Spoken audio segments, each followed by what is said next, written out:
You can fake almost everything in the gym. You can wear tight shirts, perfect lighting, fake tan, and angles that make your chest and arms look bigger than they are. But the one thing you can't hide? Your forearms. You can't Photoshop real life. You can't fake a handshake. You can't flex your sleeves in front of your mirror and convince reality that your forearms are strong when they look like spaghetti hanging off your body. And that's the problem with most people. You want the look of strength without the work that builds it. You hit biceps every other day because it looks cool on camera. You train chest like it's a religion, and you ignore the very muscle that connects your strength to the real world. Your forearms. If your forearms are weak, you look weak. You can have 18-inch biceps. But if your forearms are thin, it ruins everything. You look unbalanced, fake, like a guy who only trains what's easy to post on social media. Your forearms are the most brutally honest part of your body. They expose whether you put in the work or not. Why forearms matter more than you think. Big forearms say you've lifted heavy things, gripped real weight, and built power that doesn't vanish when the pump fades. Small forearms, they say you're pretending. When you shake someone's hand, your forearms talk before you do. They tell people if you're strong or soft. You don't need to flex. Your grip alone says everything. And the truth is, no one takes a man with weak forearms seriously. Not in the gym, not outside it. You look like you quit halfway through your transformation. Because no matter how shredded your chest is or how peaked your biceps look, if the bridge between your hand and your arm looks fragile, the whole illusion collapses. You ever wonder why your arms don't look big in shirts, even though you train like crazy? It's because forearms make your arms look complete. A small forearm makes your whole arm look smaller. A thick forearm makes your whole arm look powerful, even if your biceps aren't massive yet. And here's the cheat code. Your forearms are visible all the time. You can't hide them with clothes. You can't fake them with angles. So if you build them right, they'll scream strength even when you're just standing there. People notice your forearms more than your abs, more than your shoulders, more than your back. Why? Because they're always on display. Your forearms aren't decoration, they're infrastructure. Every lift you do relies on them. You can have monster back muscles, but if your grip fails, your deadlift fails. You can have a powerful chest, but if your wrists are weak, your bench suffers. Your forearms are the bridge between your strength and the weight you're moving. So yeah, training your forearms isn't optional. It's mandatory if you want to actually get stronger, not just look strong. Strong forearms equals stronger lifts, equals more gains everywhere else. It's a chain reaction. You strengthen the weakest link and everything improves. Let's talk about elbow pain, that stabbing ache you get when you curl, press, or pull. You think it's your elbow joint, but it's not. It's your forearms screaming for help. Weak or imbalanced forearms cause that.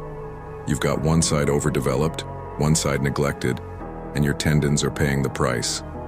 That's where tennis elbow and golfer's elbow come from. Too many curls, too little wrist work, too much flexion, not enough extension. You're punishing your body with half-built strength. You're building muscles that pull but never balance. And you wonder why your joints hurt, because you're strong in one direction and fragile in the other. Fix your forearms, and your pain disappears. Simple as that. The genetics excuse. Yeah, genetics play a role. Some people were born with long muscle bellies that make their forearms look jacked, even if they just open a door. Others weren't. That's life. But here's the reality check. Genetics are not your excuse. They're your starting point. You might not have the perfect bone structure, but you can still build density, strength, and vascularity that makes your forearms look carved from stone. Genetics set the limit. Your effort decides how close you get to it. People love to blame their DNA because it's easy. Oh, I just don't have the genetics for big forearms. You just don't have the consistency. The people with thick forearms didn't wish for it. They trained for it. They gripped heavier, held longer, and didn't skip the stuff that burns. So stop crying about your insertions and start working with what you've got. You can't change your genetics, but you can sure as hell change your discipline. How to actually build forearms that look insane. Forget the fancy wrist curls everyone shows off doing wrong. You don't need 100 isolation tricks, you need consistency, tension, and effort. There are 3 key jobs your forearms do. Grip strength, your ability to hold onto weight.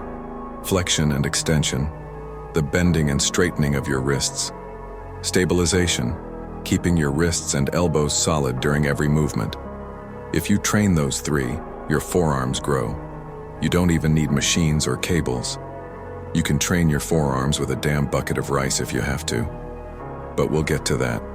For now, let's talk about the muscle that actually gives you that thick, powerful look. The brachioradialis.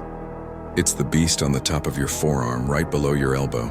It's what gives your arms that armor look, and it responds best to hammer curls and reverse curls, not the traditional bicep curls everyone abuses.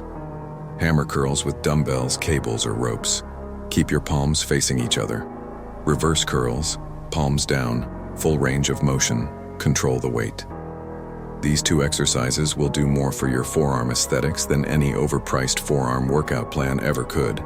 Your flexors and extensors are the smaller players, but they keep your elbows healthy and your wrists strong. They're the balance between strength and control. If you ignore them, your wrists turn weak and unstable. Your elbows start to scream and your lifts fall apart. To train them, all you need is a wrist roller, that old school stick with a rope and weight at the end. Roll it up and down, controlled, elbows close to your body. Roll up to hit extensors, roll down to hit flexors. No ego lifting, just pure tension and control. You'll feel the burn like your forearms are on fire. That's what growth feels like. Start using grippers, those spring-loaded hand crushers. They look like toys until your forearms start shaking halfway through a set. Do them anywhere, at your desk, between sets, watching videos, whatever. Add fat grips to your bars, thick rubber sleeves that make every rep harder to hold. They turn any workout into a forearm workout automatically. You'll hate it at first, then you'll realize you've been wasting years not doing it sooner. And if you want to go primal, use the rice bucket method. Fill a bucket with rice, dig your hands in, twist, claw, squeeze open, move in every direction. Sounds dumb until you try it. Then you realize it builds insane wrist and grip strength that machines can't match. You don't need to turn your training into a 3-hour session. Here's a simple setup that hits everything. Workout A. Hammer curls, 2 sets of 8 to 12 reps. Make sure to go to complete failure and use the required weight to between this rep range, then do wrist roller, 2 sets up, 2 sets down grippers or rice bucket. Burnout to failure. Workout B. Reverse curls, 2 sets of 8 to 12 reps, wrist roller, same as above grip finisher. Your choice. Do it twice a week to start. When your recovery's solid, bump it up to 3 to 4 times a week. Your forearms recover fast, faster than most muscles, because they're used constantly. That's why they can handle more volume. Stop swinging weights around like you're trying to impress someone. You're not fooling anyone. Control the damn weight. Feel the tension. That's where muscle grows, not in sloppy reps or fake ego lifts. If you like this video, hit the like button. It helps others find this content, and that helps me too. If you're new here, consider subscribing. Thanks for watching, and see you next time.